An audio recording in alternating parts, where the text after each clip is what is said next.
मान्य सदस्यगण, जैसा कि आपको समाचार भाग 2 के माध्यम से पहले ही सूचित किया जा चुका है कि माननीय वित्त मंत्री जी के बजट भाषण की प्रतियां हार्ड कॉपी के रूप में उपलब्ध कराई जाएगी। अतः बजट प्रस्तुत हो जाने के पश्चात माननीय सदस्य कृपया बजट भाषण की अपनी अपनी प्रति प्रकाशन काउंटर से प्राप्त कर लें। आपको ये भी सूचित किया जाता है कि माननीय मंत्री द्वारा बजट प्रस्तुत किए जाने के पश्चात बजट की प्रतियां आपको मेंबर्स पोर्टल के माध्यम से भी उपलब्ध करा दी जाएगी। माननीय वित्त मंत्री Shrimati Nirmala Sitharaman.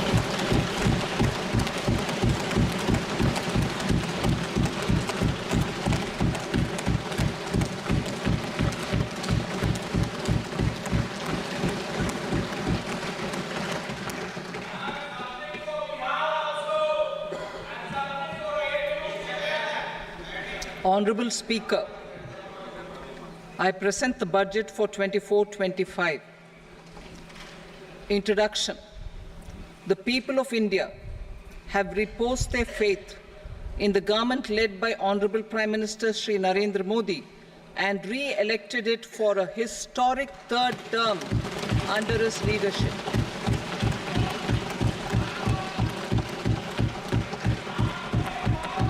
We are grateful for their support, faith, and trust in our policies. We are determined to ensure that all Indians, regardless of religion, caste, gender, and age, make substantial progress in realizing their life goals and aspirations. Global context. The global economy, while performing better than expected, is still in the grip of policy uncertainties.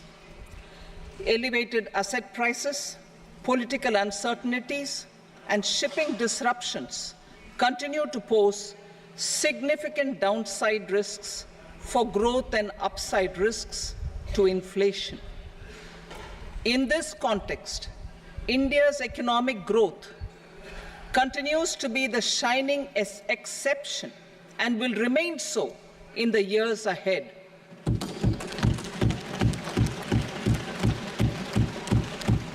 India's inflation continues to be low, stable, and moving towards the 4% target. Core inflation, that is non-food and non-fuel, currently is 3.1%. Steps are being taken to ensure supplies of perishable goods reach markets adequately. Interim budget. As mentioned in the interim budget, we need to focus on 4 major castes, namely the Garib, Mahilaye, Yuva, and Annadata, the poor, women, youth, and the farmer. For Annadata, we announced higher minimum support prices a month ago for all major crops, delivering on the promise of at least a 50% margin over costs. Pradhan Mantri Garib Kalyan Anna Yojana was extended for 5 years, benefiting more than 80 crore people. Administrative actions for approval and implementation of various schemes announced in the interim budget are well underway. The required allocations have been made. Budget theme. Turning attention to the full year and beyond in this budget, we particularly focus on employment, skilling, MSMEs, and the middle class. I am happy to announce the Prime Minister's package of 5 schemes and initiatives to facilitate employment, skilling, and other opportunities for 4.1 crore youth over a 5-year period, with a central outlay of 2 lakh crore rupees. I will speak about them shortly. while more details may be seen in the annexure. This year, I've made a provision of 1.48 lakh rupees, 1.48 lakh crore rupees for education, employment, and skilling. Budget priorities. The people have given a unique opportunity to our government to take the country on the path of strong development and an all-round prosperity. In the interim budget, we promised to present a detailed roadmap for our pursuit of Vikasit Bharat. In line with the strategy set out in the interim budget, this budget envisages sustained efforts on the following 9 priorities for generating ample opportunities for all. Number 1, productivity and resilience in agriculture. Number 2, employment and skilling. Number 3, inclusive human resource development and social justice. 4, manufacturing and services. 5, urban development. 6, energy security. 7, infrastructure. 8, innovation, research and development. And 9, next generation reforms. Subsequent budgets will build on these and add more priorities and actions. A more detailed formulation will be carried out as part of the economic policy framework about which I will speak later in this speech. This budget details some of the specific actions to be initiated in the current year towards fulfillment of these priorities, with potential for transformative changes. The budget also covers some of the previously made announcements with intent to strengthen them and step up their implementation for expediting our journey towards the goal of Vikasit Bharat. Priority 1, productivity and resilience in agriculture. Transforming agricultural research. Our government will undertake a comprehensive review of the agricultural research setup to bring the focus on raising productivity and developing climate-resilient varieties. Funding will be provided in challenge mode, including to the private sector. Domain experts, both from the government and outside, will oversee the conduct of such research. Release of new varieties. New 109 high-yielding and climate-resilient varieties of 32 field and horticultural crops will be released for cultivation by farmers. Natural farming. In the next 2 years, 1 crore farmers across the country will be initiated into natural farming, supported by certification and branding. Implementation will be through scientific institutions and willing gram panchayats. 10,000 need-based bio-input resource centers will be established.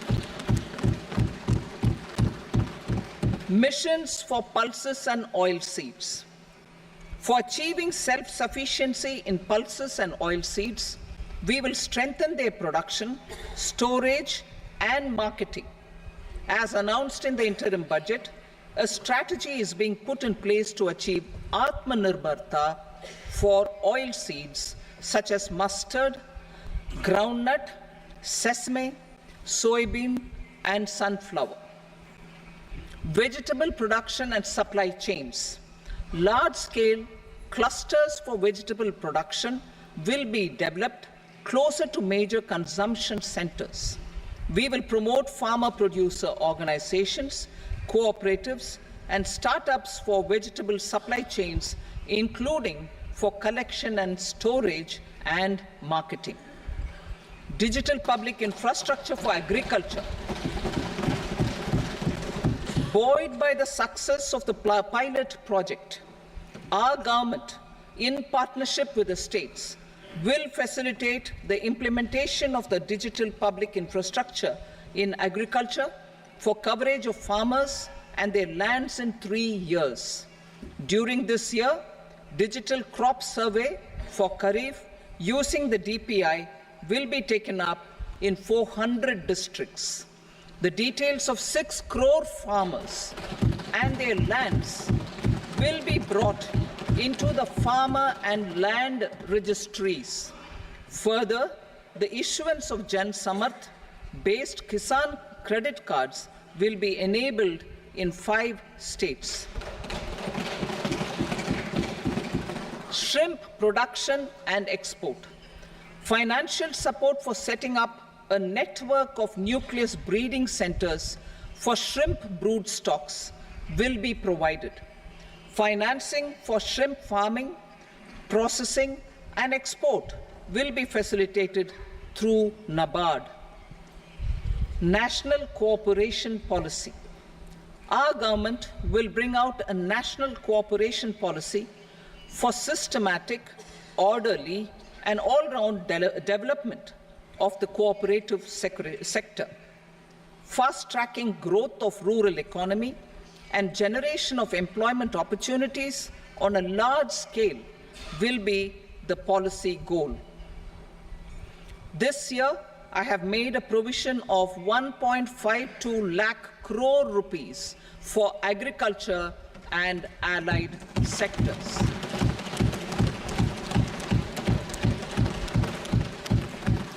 Priority 2, employment and skilling. Employment-linked incentive. Our government will implement following 3 schemes for employment-linked incentive as part of the Prime Minister's package. These will be based on enrollment in the EPFO and focus on recognition of first-time employees and support to employees and employers.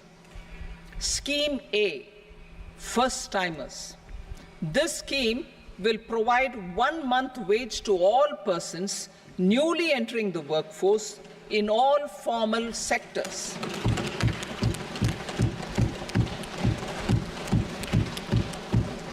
Direct benefit transfer of 1 month's salary in 3 installments to first-time employees as registered in the EPFO will be up to 15,000 rupees. The eligibility limit will be a salary of 1 lakh per month. The scheme is expected to benefit 210 lakh youths.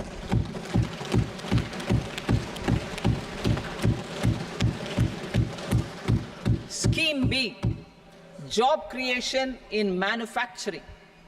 This scheme will incentivize additional employment in the manufacturing sector linked to the employment of first-time employees. An incentive will be provided at specified scale directly both to the employee and the employer with respect to the EPFO contribution in the first 4 years of employment. The scheme is expected to benefit 30 lakh youth entering employment and their employers.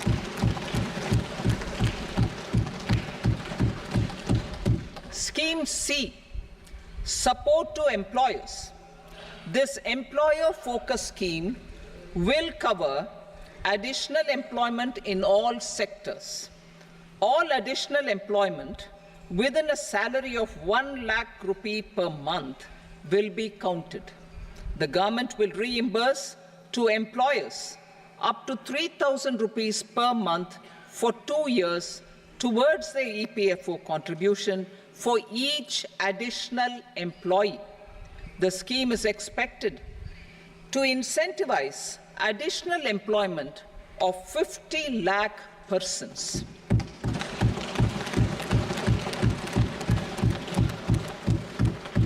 Participation of women in the workforce. We will facilitate higher participation of women in the workforce through setting up of working women hostels in collaboration with industry and establishing creches. In addition, the partnership will seek to organize women-specific skilling programs, and promotion of market access for women SHG enterprises. Skilling program. I'm happy to announce a new centrally sponsored scheme as the fourth scheme under the Prime Minister's package for skilling in collaboration with state governments and industry. 20 lakh youth will be skilled over a 5-year period.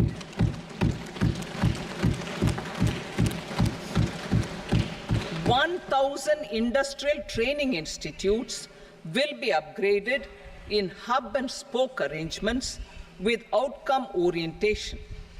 Course content and design will be aligned to the skill needs of industry, and new courses will be introduced for emerging needs. Skilling loans.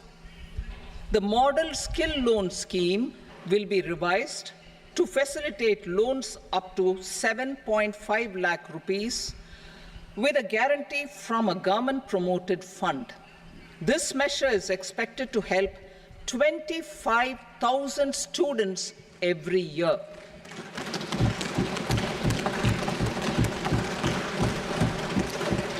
Education loans.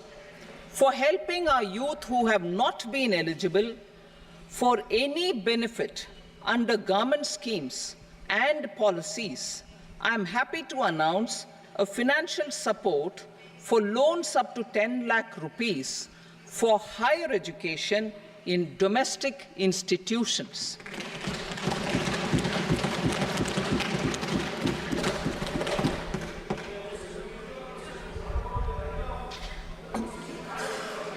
E-vouchers for this purpose. E-vouchers for this purpose will be given directly to 1 lakh students every year for annual interest subvention of 3% of the loan amount. Priority 3, inclusive human resource development and social justice, saturation approach. Our government is committed to all-round, all-pervasive and all-inclusive development of people, particularly farmers, youth, women, and the poor. For achieving social justice comprehensively, the saturation approach of covering all eligible people through various programs, including those for education and health, will be adopted to empower them by improving their capabilities. Implementation of schemes meant for supporting economic activities by craftsmen, artisans, self-help groups, scheduled caste, scheduled tribe, and women entrepreneurs and street vendors such as the PM Vishwakarma, PM Swanidhi, National Livelihood Missions, and Stand Up India will be stepped up. Purvodaya. The states in the eastern part of the country are rich in endowments and have strong cultural traditions. We will formulate a plan, Purvodaya, for the all-round development of the eastern region of the country, covering Bihar, Jharkhand, West Bengal, Odisha, and Andhra Pradesh. This will cover human resource development, infrastructure, and generation of economic opportunities to make the region an engine to attain Vikasit Bharat. On the Amritsar-Kolkata Industrial Corridor, we will support development of an industrial node at Gaya. This corridor will catalyze industrial development of the eastern region. The industrial node at Gaya will also be a good model for developing our ancient centers of cultural importance into future centers of modern economy. This model shall showcase Vikas Bhi, Virasat Bhi in our growth trajectory. We will also support development of road connectivity projects, namely 1. Patna-Purnia Expressway, 2. Buxar-Bagalpur Expressway, 3. Bodh Gaya, Rajgir, Vaishali and Darbhanga spurs, and 4. Additional 2-lane bridge over River Ganga at Buxar at a total cost of 26,000 crore rupees.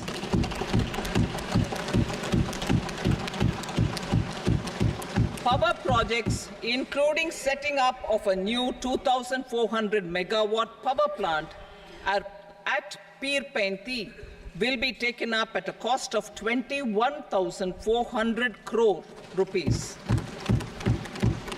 New airports, medical colleges, and sports infrastructure in Bihar will be constructed.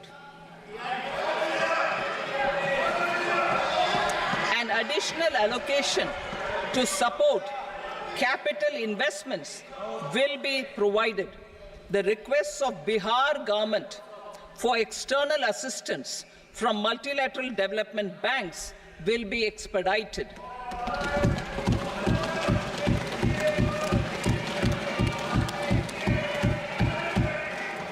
Andhra Pradesh Reorganization Act. Our government has made concerted efforts to fulfill the commitments in Andhra Pradesh Reorganization Act. Recognizing the state's need for the capital, recognizing the state's need for a capital, we will facilitate special financial support through multilateral development agencies. In the current financial year, 15,000 crore rupees will be arranged with additional amounts in future years.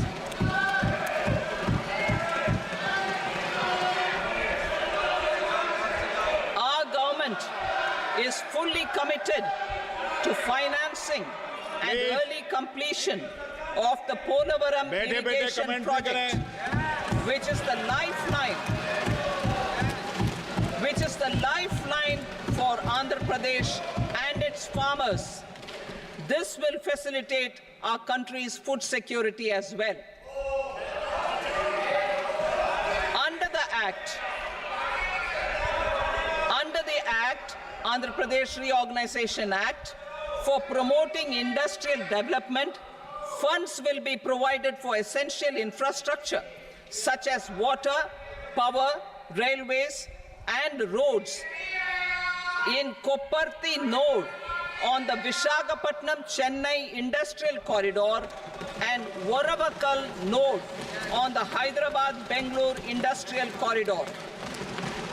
An additional allocation will be provided this year towards capital investment for economic growth. Grants for backward regions of Rayalaseema, Prakasham, North Coastal Andhra, as stated in the Act, will be provided. PM Awas Yojana. 3 crore additional houses under the PM Awas Yojana in rural and urban areas in the country have been announced, for which the necessary allocations are being made. Women-led development. For promoting women-led development, the budget carries an allocation of more than 3 lakh crore for schemes benefiting women and girls. This signals our government's commitment for enhancing women's role in economic development. Pradhan Mantri Janjatiya Unnat Gram Abhiyan. For improving the socio-economic condition of tribal communities, we will launch the Pradhan Mantri Janjatiya Unnat Gram Abhiyan by adopting saturation coverage for tribal families in tribal majority villages and aspirational districts.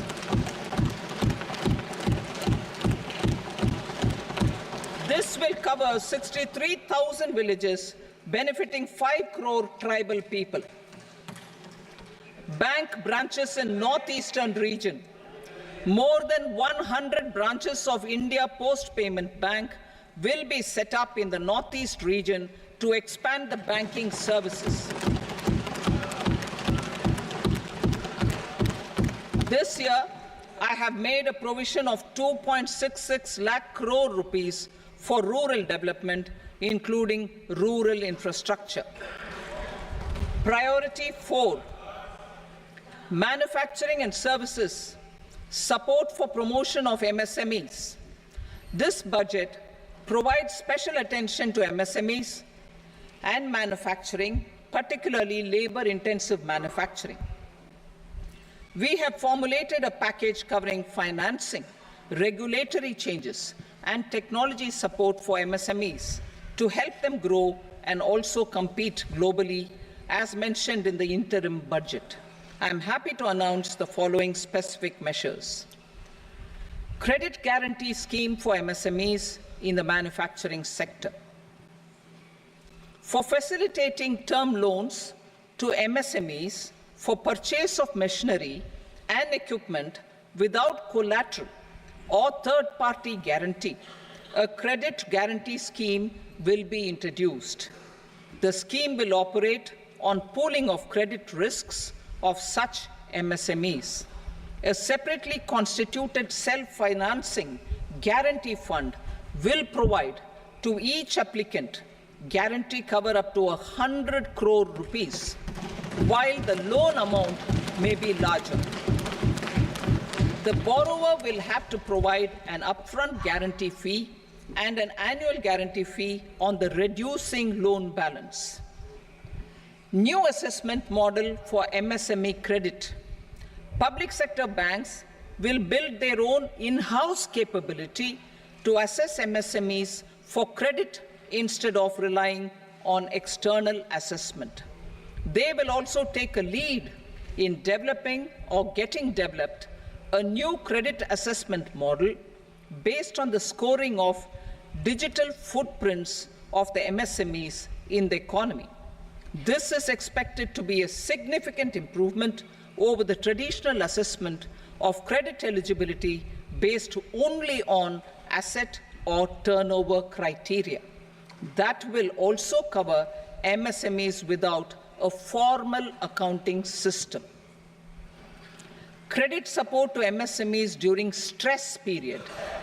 I'm happy to announce a new mechanism for facilitating continuation of bank credit to MSMEs during their stress period while being in special mention account, SMA stage, for reasons beyond their control.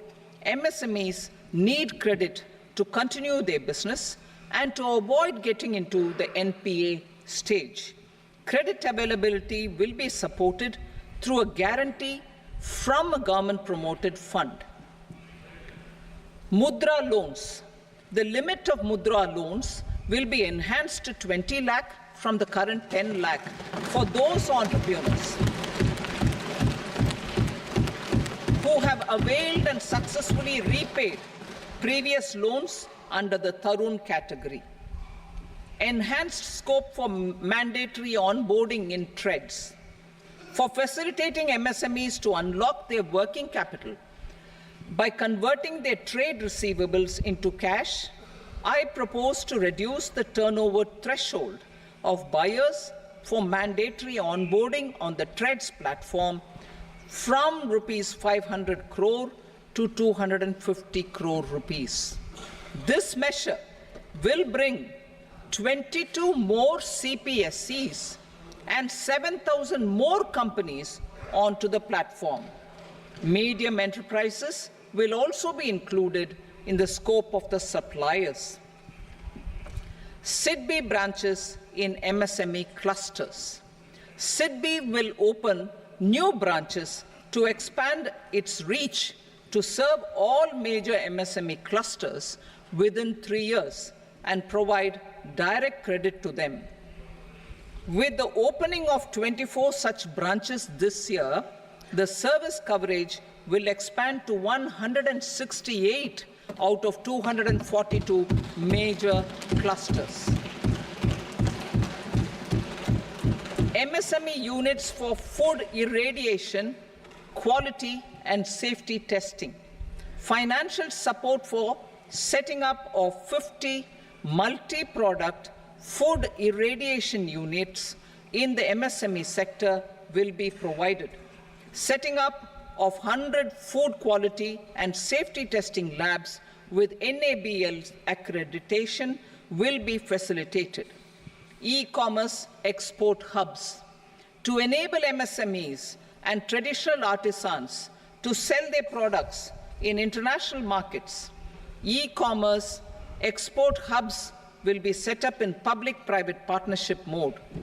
These hubs, under a seamless regulatory and logistic framework, will facilitate trade and export-related services under one roof.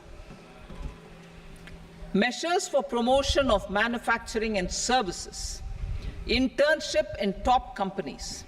As the fifth scheme under Prime Minister's package, our government will launch a comprehensive scheme for providing internship opportunities in 500 top companies to 1 crore youth in 5 years.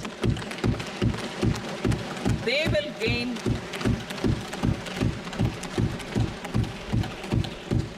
will gain exposure for 12 months to real-life business environment, varied professions, and employment opportunities. An internship allowance of 5,000 per month, 5,000 rupees per month, along with a one-time assistance of 6,000 rupees will be provided. Companies will be expected to bear the training cost and 10% of their internship cost from their CSR funds. Industrial parks.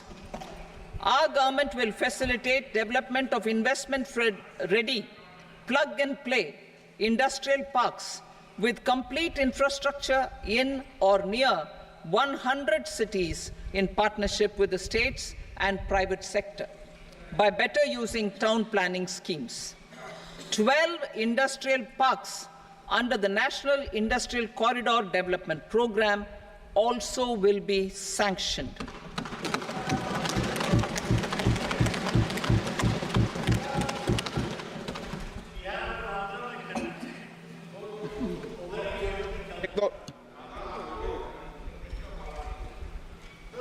Veji member, no, please, Betty.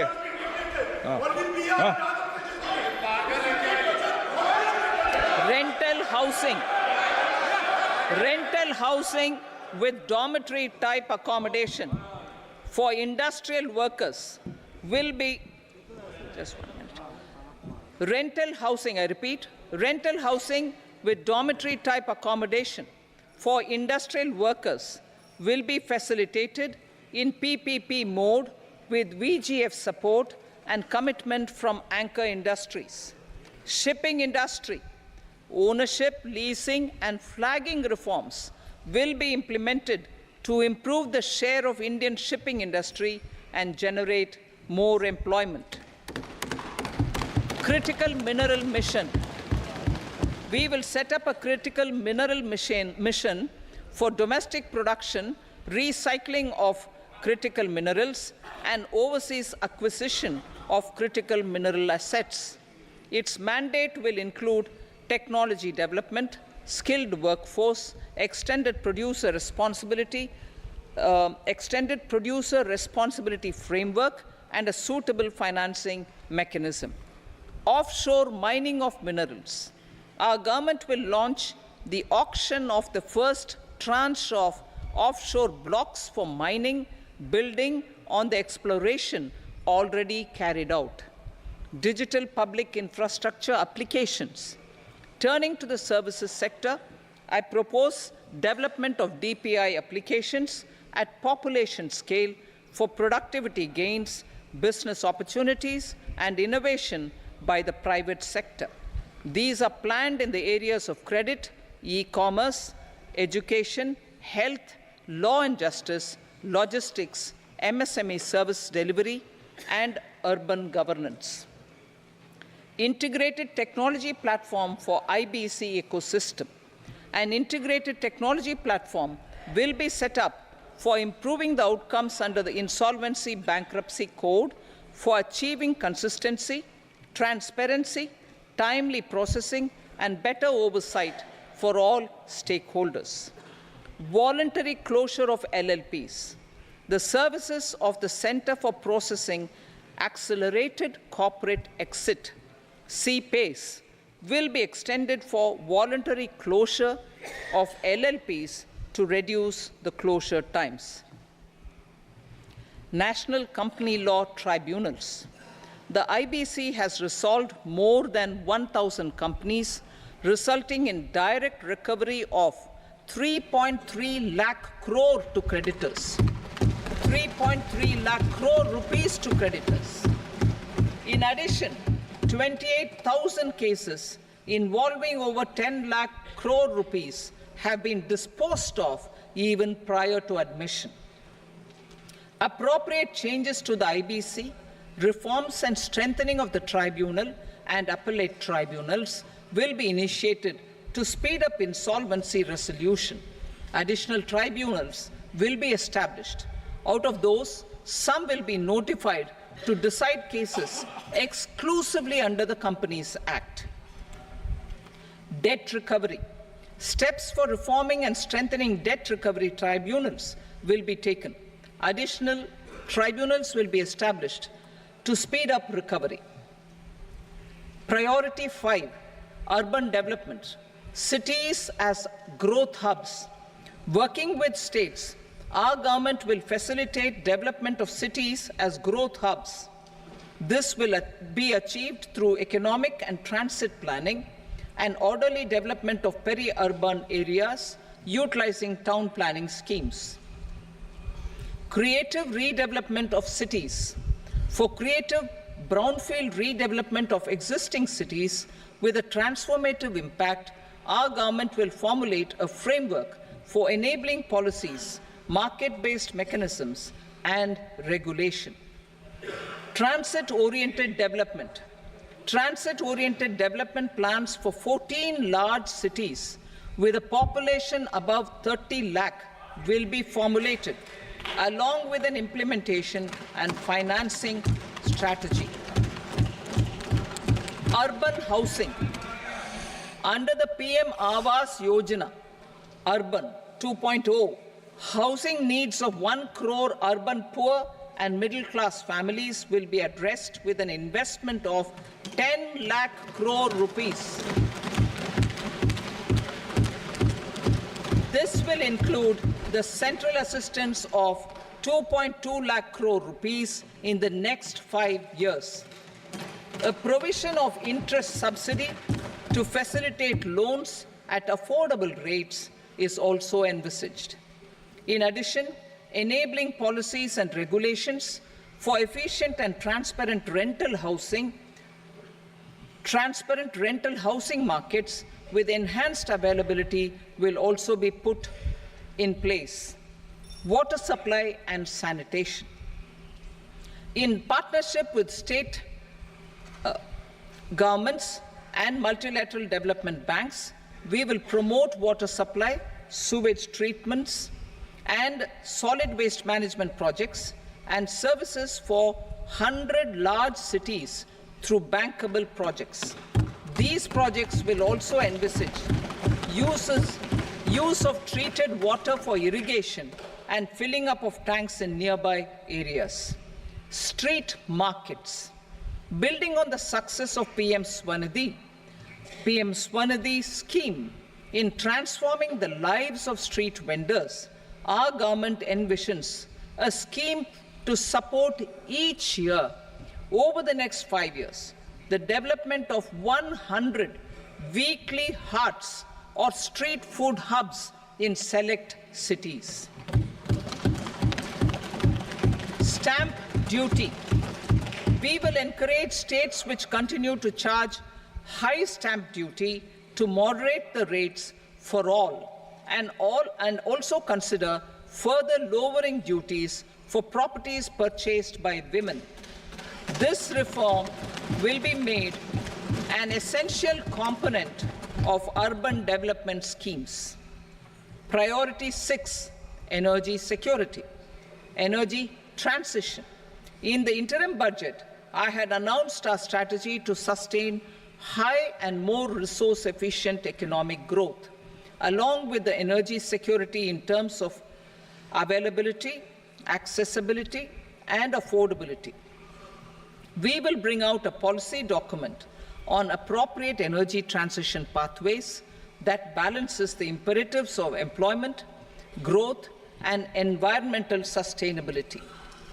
PM Surya Ghar Muft Bijli Yojana.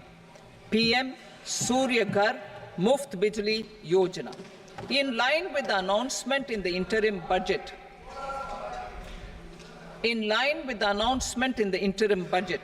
PM Surya Ghar Muft Bijli Yojana has been launched to install rooftop solar plants to enable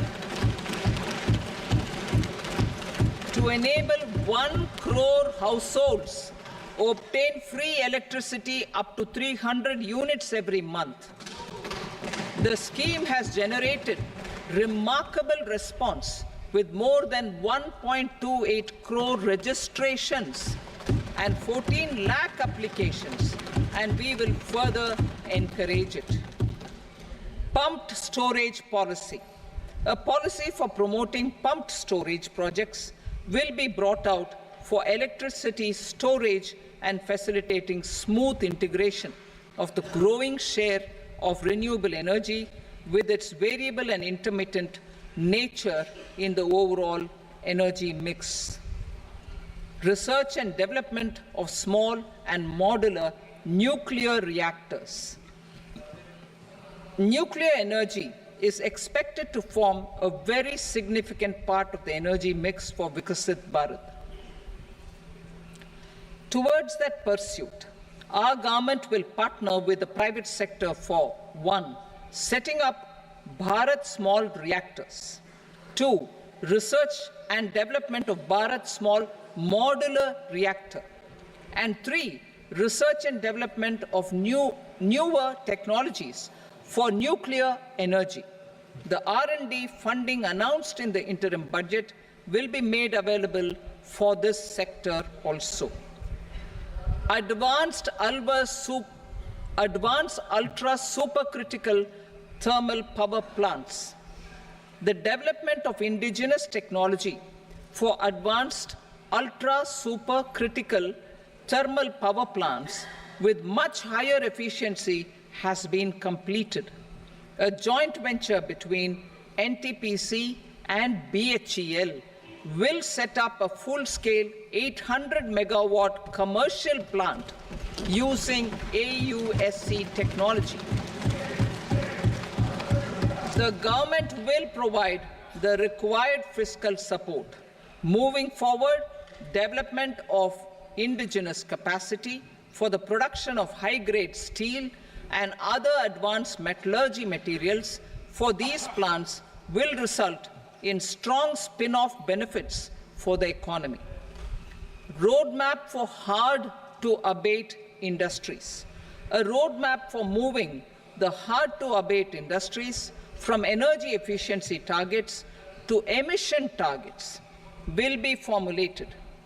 Appropriate regulations for transition of these industries from the current perform, achieve, and trade mode to Indian carbon market mode will be put in place. Support to traditional micro and small industries. An investment-grade energy audit of traditional micro and small industries in 60 clusters, including brass and ceramic, will be facilitated. Financial support will be provided for shifting them to cleaner forms of energy and implementation of energy efficiency measures. The scheme will be replicated in another 100 clusters in the next phase. Priority 7, infrastructure investment by central government. Significant investment the central government has made over the years in building and improving infrastructure has had a strong multiplier effect on the economy.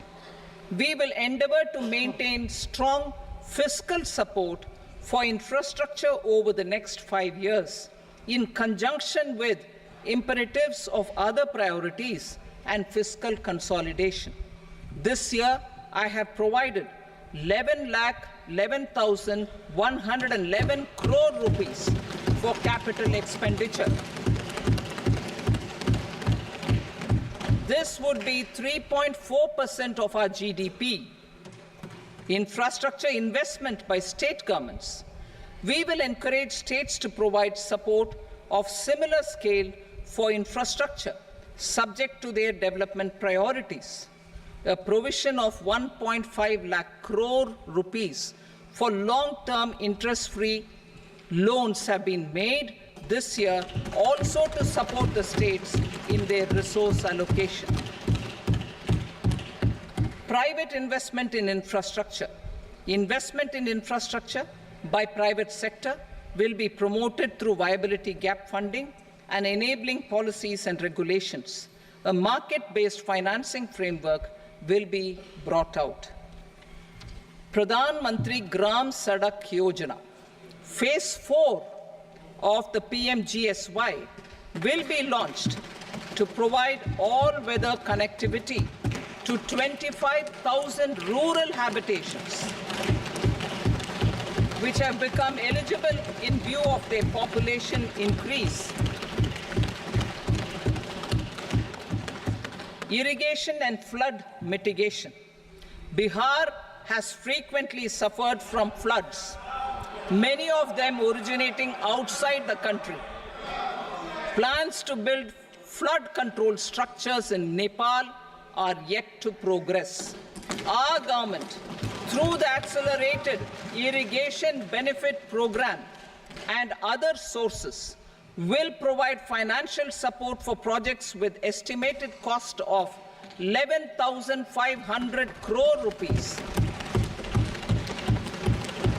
such as the Kosi-Michi intra-state link and 20 other ongoing and new schemes, including barrages, river pollution abatement, and irrigation projects. In addition, survey and investigation of Kosi-related flood mitigation and irrigation projects will be undertaken.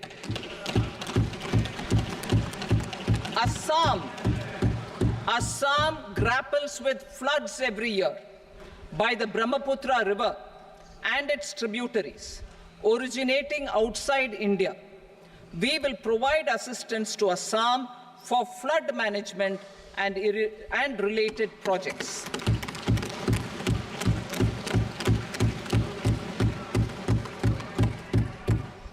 Himachal Pradesh suffered extensive losses due to floods last year. Our government will provide assistance to the state for reconstruction and rehabilitation through multilateral development assistance.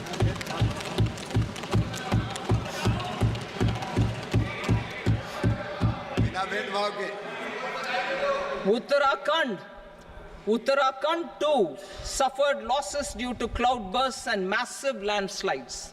We will provide assistance to the state. Recently, Sikkim witnessed devastating flash floods and landslides that wreaked havoc across the state. Our government will provide assistance to the state. Tourism. Tourism has always been a part of our civilization. Our efforts in positioning India as a global tourist destination will also create jobs, stimulate investments, and unlock economic opportunities for other sectors. In addition to the measures outlined in the interim budget, I propose the following measures. Vishnupad Temple at Gaya and Mahabodhi temple at Bodh Gaya in Bihar are of immense spiritual significance. Comprehensive development of Vishnupad temple corridor and Mahabodhi temple corridor will be supported, modeled on the successful Kashi Vishwanath temple corridor to transform them into world-class pilgrim and tourist destinations. Rajgir holds immense religious significance for Hindus, Buddhists and Jains. The 20th Tirthankara Muniswarata temple in the Jain temple complex is ancient. The Saptarishi or the 7 hot springs form a warm water Brahmkund that is sacred. A comprehensive development initiative for Rajgir will be undertaken. Our government will support the development of Nalanda as a tourist center, besides reviving Nalanda University to its glorious stature. Odisha's scenic beauty, temples, monuments, craftsmanship, wildlife sanctuaries, natural landscapes, and pristine beaches make it an ultimate tourism destination. Our government will provide assistance for their development to Odisha as well. Priority 8, innovation, research and development. We will operationalize the Anusandhan National Research Fund for basic research and prototype development. Further, we will set up a mechanism for spurring private sector-driven research and innovation at commercial scale with a financing pool of 1 lakh crore rupees in line with the announcement in the interim budget. Space economy. With our continued emphasis on expanding the space economy by 5 times in the next 10 years, a venture capital fund of 1,000 crore rupees will be set up. Priority 9, next generation reforms.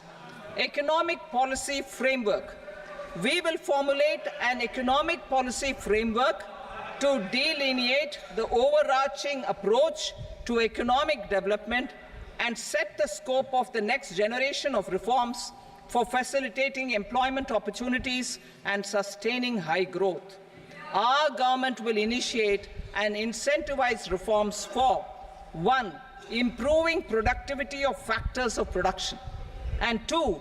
Facilitating markets and sectors to become more efficient. These reforms will cover all factors of production, namely land, labor, capital, and entrepreneurship, and technology as an enabler of improving total factor productivity and bridging inequality. Effective implementation of several of these reforms requires collaboration between the center and the states and building consensus as development of the country lies in development of the states. For promoting competitive federalism and incentivizing states for faster implementation of reforms, I propose to earmark a significant part of the 50-year interest-free loan. Working with the states, we will initiate the following reforms.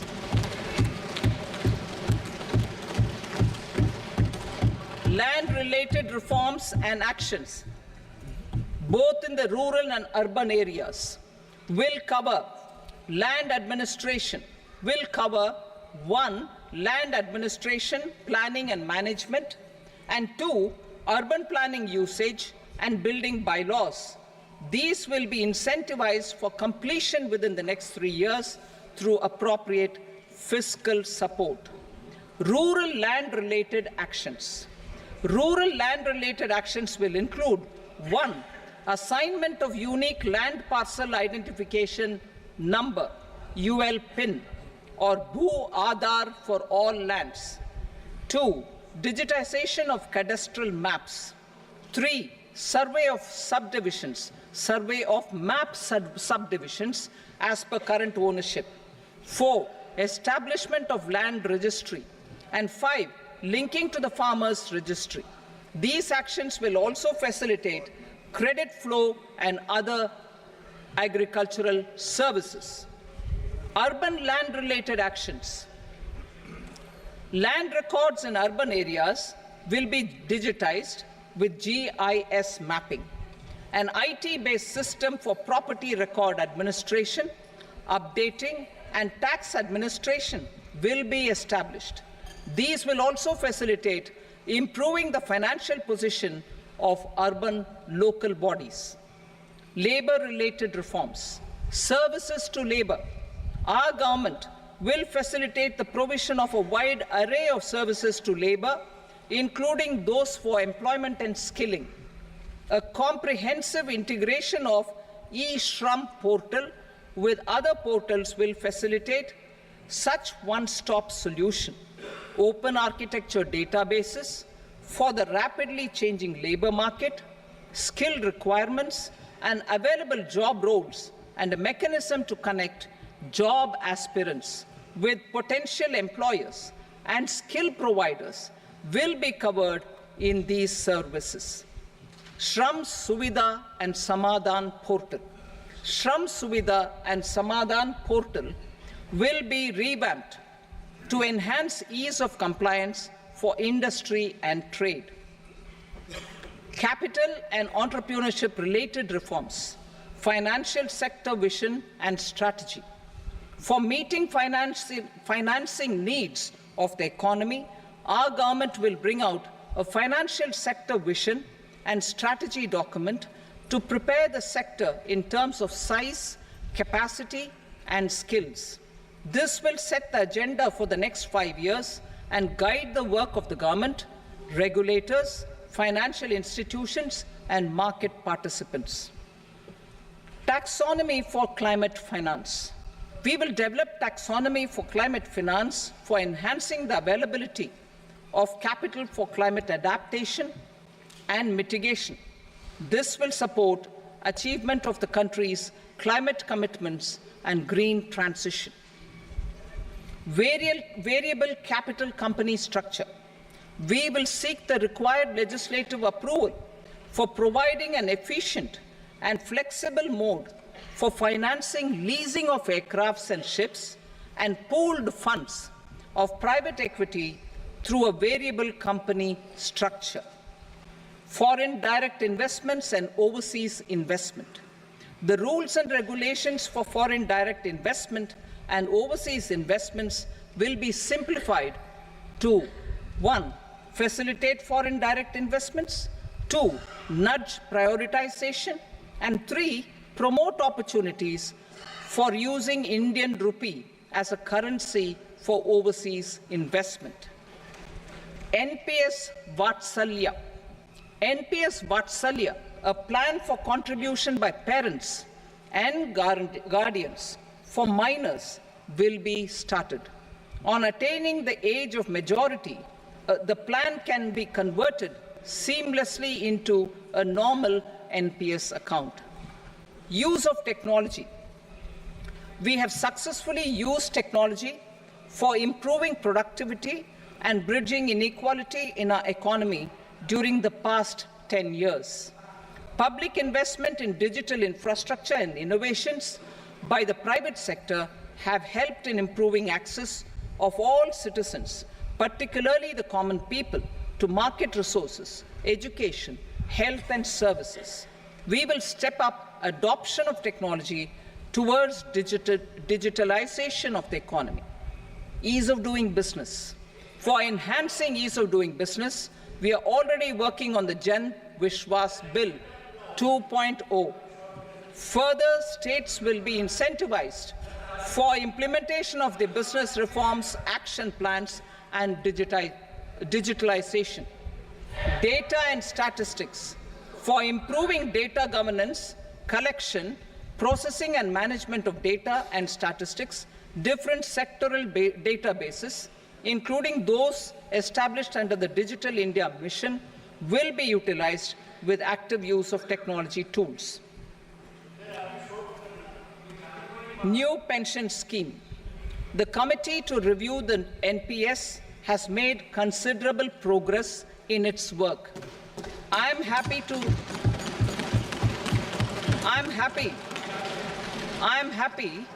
that the staff side of the National Council of the Joint Consultative Machinery for Central Government Employees has taken a constructive approach. A solution will be evolved which addresses the relevant issues while maintaining fiscal prudence to protect the common citizens. Budget estimates for 24-25. For the year 24-25, total receipts other than borrowings and the total expenditure are estimated at 32.07 lakh crore rupees and 48.21 lakh crore rupees respectively. The net tax receipts are estimated at 25.83 lakh crore rupees. The fiscal deficit is estimated at 4.9% of the GDP. The gross and the net market borrowings through dated securities during 24-25 are estimated at 14.01 lakh crore rupees and 11.63 lakh crore rupees respectively. Both will be less than that in 23-24.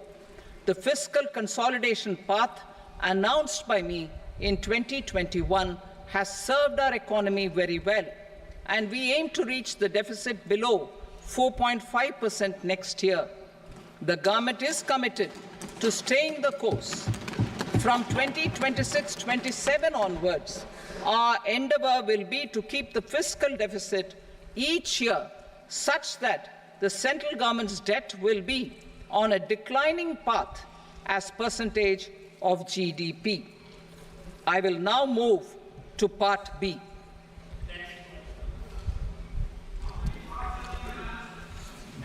Indirect taxes.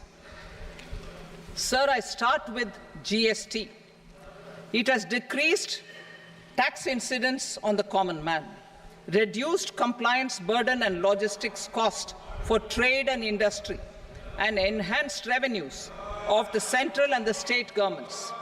It is a success of vast proportions. To multiply the benefits of GST, we will strive to further simplify and rationalize the tax structure and endeavour to expand it to the remaining sectors. My proposals for customs duties intend to support domestic manufacturing, deepen local value addition, promote export competitiveness, and simplify taxation while keeping the interest of the general public and consumers surmount. In Budget 22-23, we reduced the number of customs duty rates.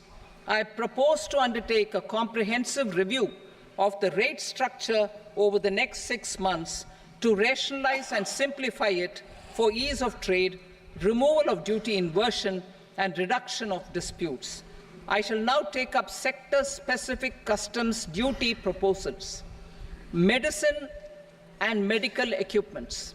To provide relief to cancer patients, I propose to fully exempt 3 more medicines from customs duties.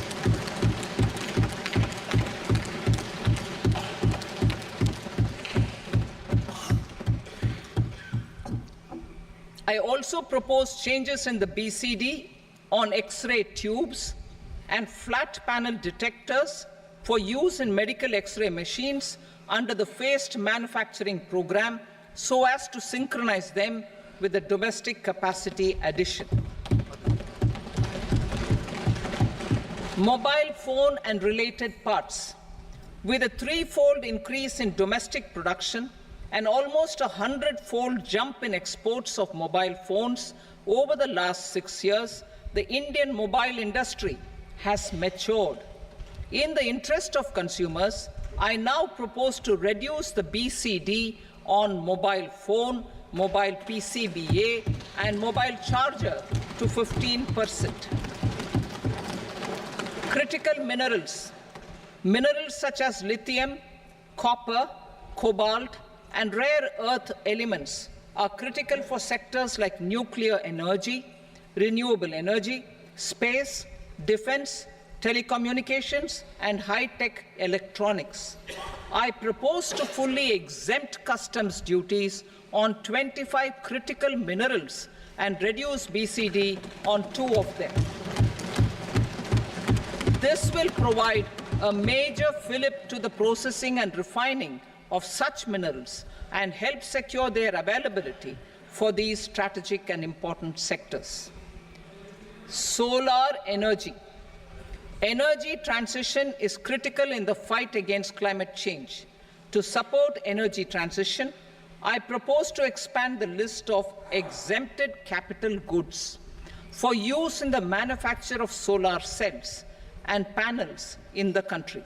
Further, in view of sufficient domestic manufacturing capacity of solar gas, glass, and tinned copper interconnect, I propose not to extend the exemption of custom duties provided to them. Marine products. India's seafood exports in the last financial year touched an all-time high of more than 60,000 crores of rupees. Frozen shrimp accounted for about 2/3 of these exports. To enhance their competitiveness, I propose to reduce BCD on certain broodstock, polychaete worms, shrimp, and fish feed to 5%. I also propose to exempt customs duty on various inputs for manufacture of shrimp and fish feed. Leather and textile. Similarly, to enhance the competitiveness of exports in the leather and textile sectors, I propose to reduce BCD on real down-filling material from duck or goose. I am also making additions to the list of exempted goods for manufacture of leather and textile garments, footwear, and other leather articles for export. To rectify inversion in duty, I propose to reduce BCD subject to conditions on methylene diphenyl diisocyanate, MDI, for manufacture of spandex yarn from 7.5 to 5%. Furthermore, the export duty structure on raw hides, skin, and leather is proposed to be simplified and rationalized. Precious metals.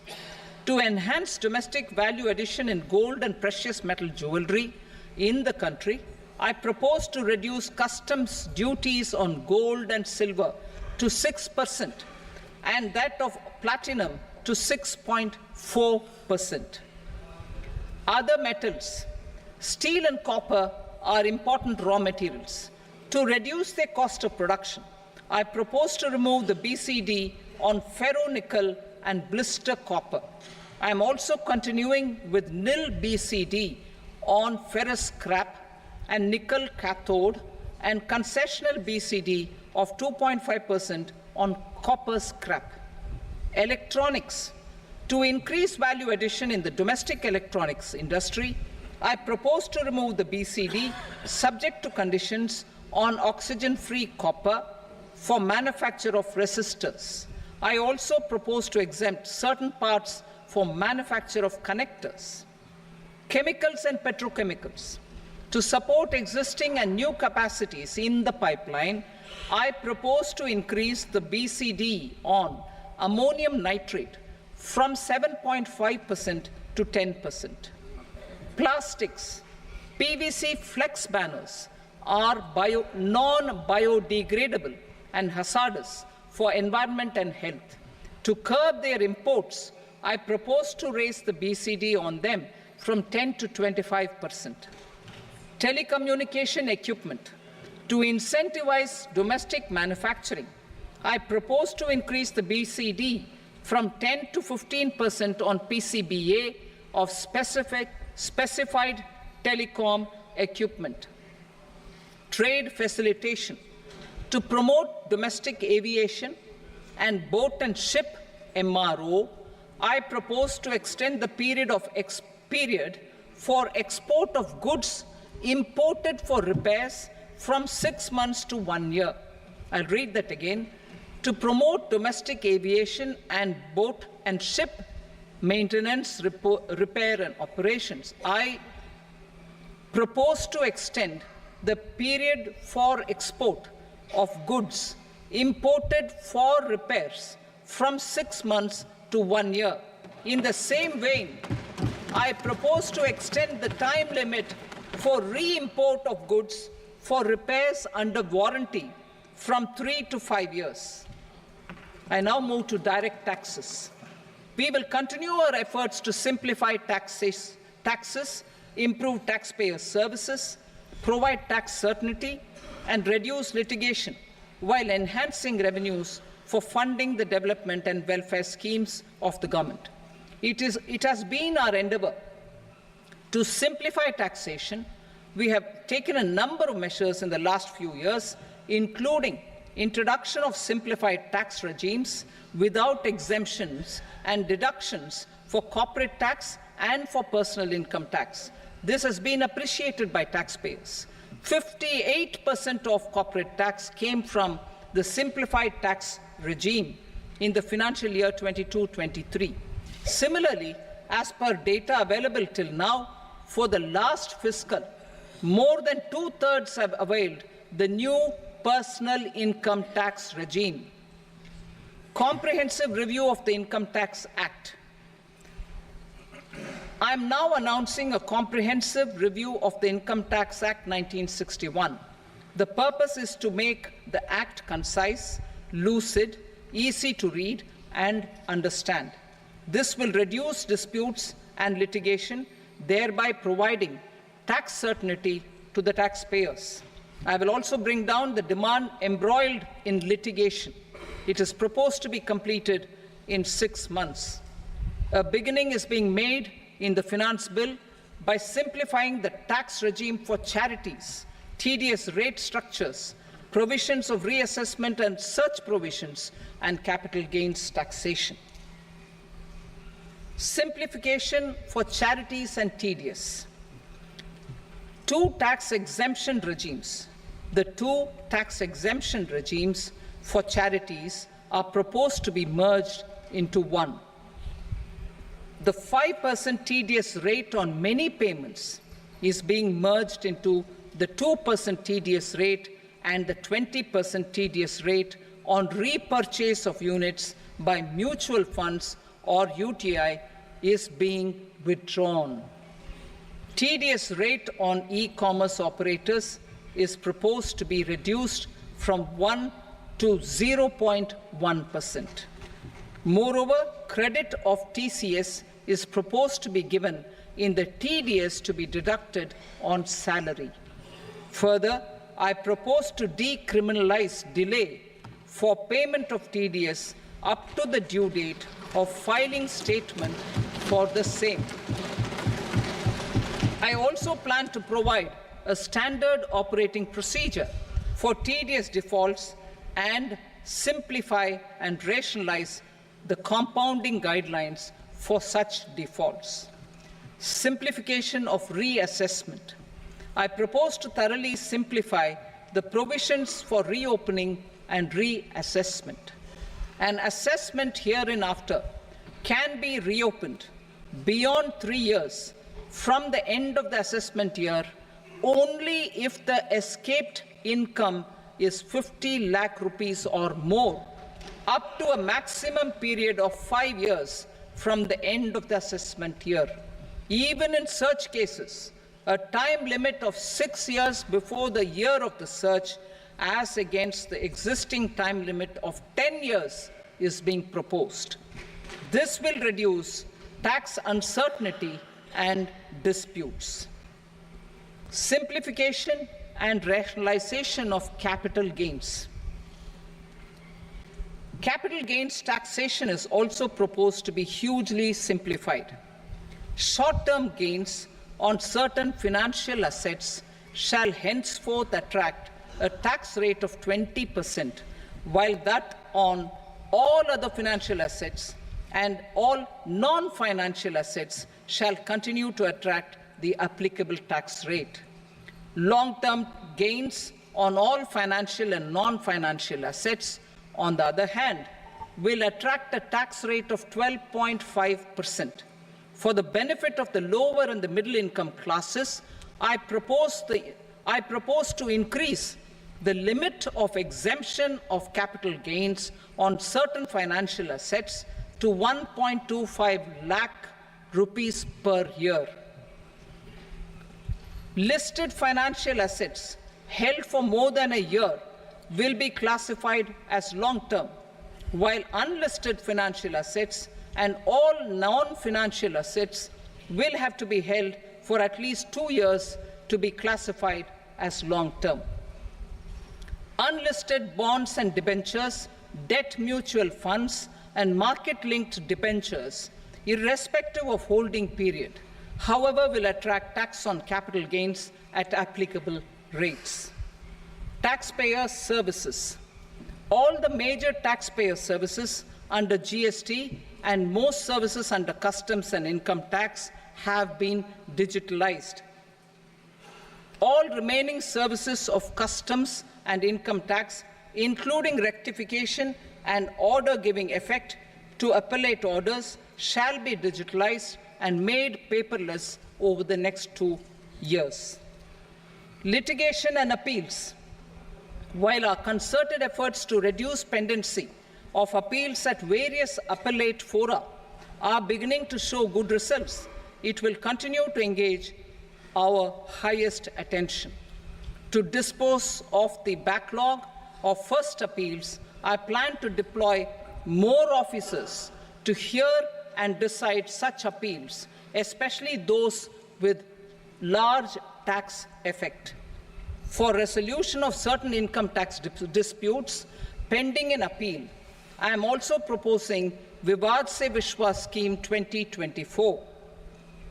Further, I propose to increase monetary limits for filing appeals related to direct taxes, excise, and service tax in the tax tribunals, high courts, and Supreme Court to 60 lakh rupees, 2 crore rupees, and 5 crore respectively, with a view to reduce litigation and provide certainty in international taxation.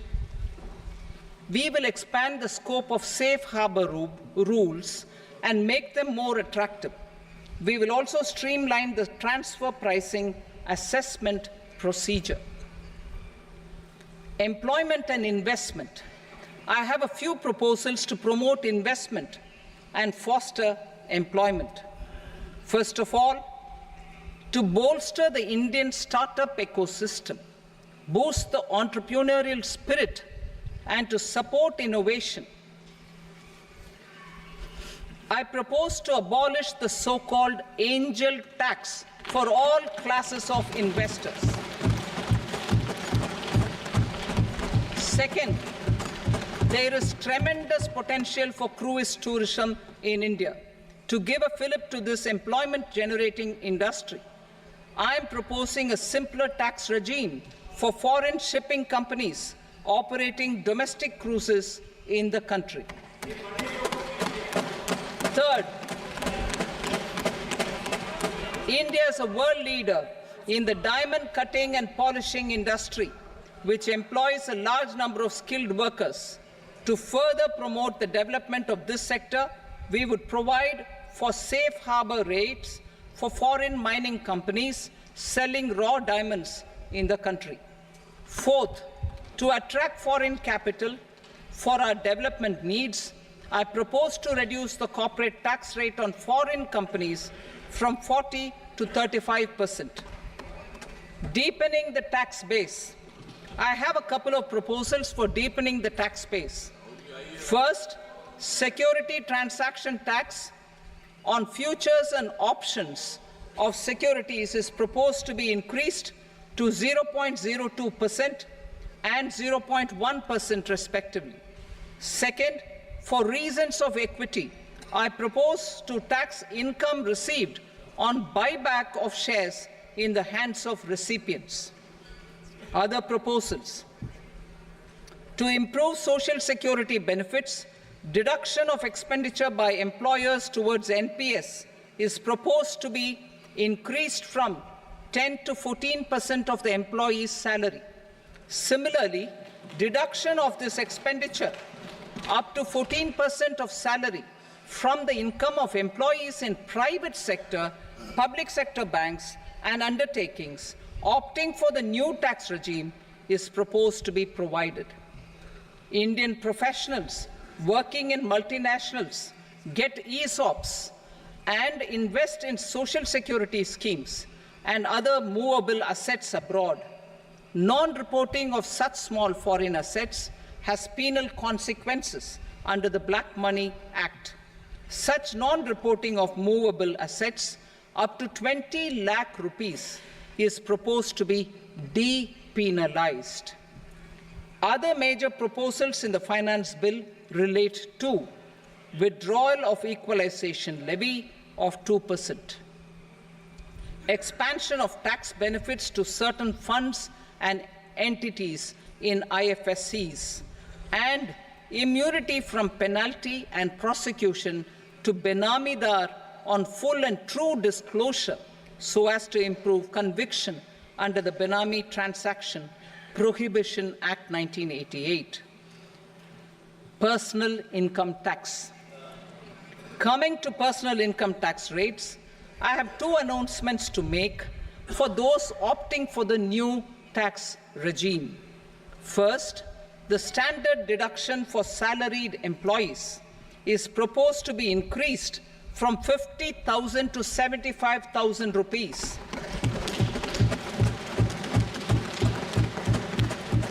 Similarly, deduction on family pension for pensioners is proposed to be enhanced from 15,000 to 25,000 rupees. This will provide relief to about 4 crore salaried individuals and pensioners.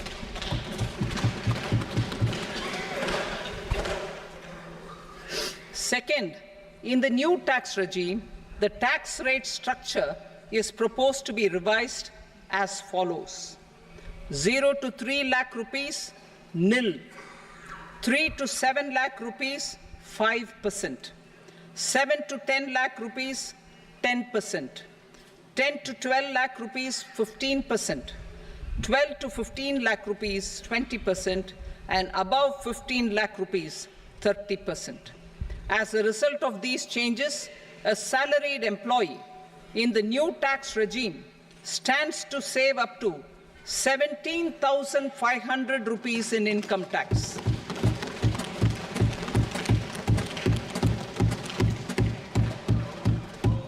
Apart from these, I am also making some other changes as given in the annexure.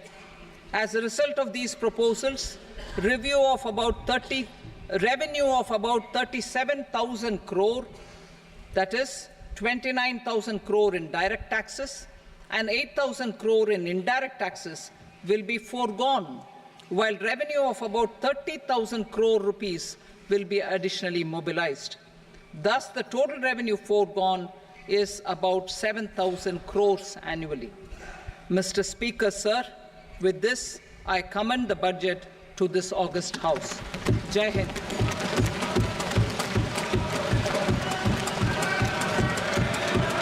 Item number 2. Item number 2.